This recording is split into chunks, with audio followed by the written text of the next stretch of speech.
quality? Is it finish? Is it second and third chances? How do you look at it? It's a little bit of everything. We're a little bit in a catch-22. Last night after the game, I talked about our net presence and the ability to go there. Went back and looked at all of the events when the pucks go into the net, and a lot of times we've got too many bodies going to that area and the puck doesn't get through to the goaltender. It hits one of our two players or their two defensemen, it drops and they go the other way. So we've got to be careful what we ask the players to do. I thought Rantanen had a tremendous night as far as rebound control went.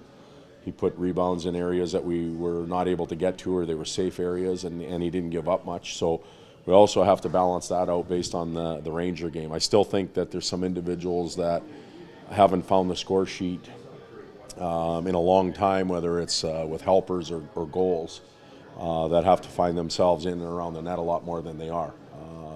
So if we only have 2/3 of the team prepared to get there at the right times and in the right situations, we're not going to win games. We need everybody prepared to do it. Is Eberle one of those guys you'd like to see have more of a presence? Well, Eberle, Pouliot, Draisaitl, I can go on and on. I don't think it's fair just to single out an individual. There are some players that have produced points and goals and that type of stuff, individual stats for the team, but what it basically comes down to is team wins. And you are, when the grind starts in the NHL season, which is now, after 10, 12 games, that's who you are as a player. That's what you really are offensively, defensively, commitment-wise. And there's individuals that have to break old habits and learn new tricks. And there's some new players that are still trying to figure it out. So we're in that type of phase right now as a team where we're trying to get some veterans to play, and we're trying to get some younger players to contribute. So we'll keep working at it. Does Eberle go back on the first line, or do you want to look at you know what? I don't know what the lines are going to be yet. We've spent a lot of time talking about our team play and not necessarily combinations with lines. I don't think you punish a player forever. I think you give guys an opportunity. In the past, he's shown to be able to play there. In fact, he's one of our top scoring forwards, on the season, and that line has carried us offensively. One bad night doesn't make a season. So I think there's a chance that he'll get back there. We'll give him another opportunity to play. With that being said, I thought Pitter did a tremendous job and created a lot of opportunities for himself and his line mates as well last night. What's the difference between Eberle when he's at his best and clicking and when he's like the last couple of games where he's been a little bit off?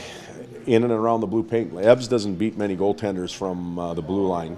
He doesn't beat them necessarily always from the tops of the circles. He's got quick hands.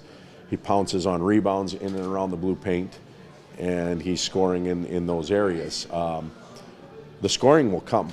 There's other areas of the game that have to be, you have to be responsible in. We looked at grade A chances last night, and despite our volume of shots and our time played in their zone, they were fairly close, which means, in my opinion, we're giving up way too much loose play and a loose attack to our end, and it's that's an area where Ebbs and everybody else can get better. This team over the last year, especially over the summer, has sort of bulked itself up for this specific reason, going into the Pacific Division, LA, Anaheim, the bigger teams. So you're kind of interested, excited to see.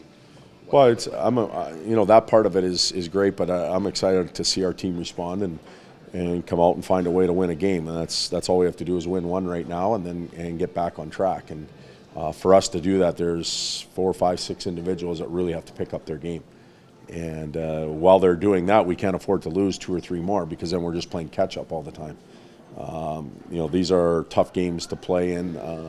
Anaheim, LA, they always have been. San Jose, Dallas, hard buildings to go into. And I thought we made strides there last year where we were very competitive. We want to take that a step further and come up with some wins. And however the game's played, I think we're equipped to play it, but individuals have to pick up their play. Will Hendricks go on the trip? Hendricks will make the trip. Kajula is going to make the trip.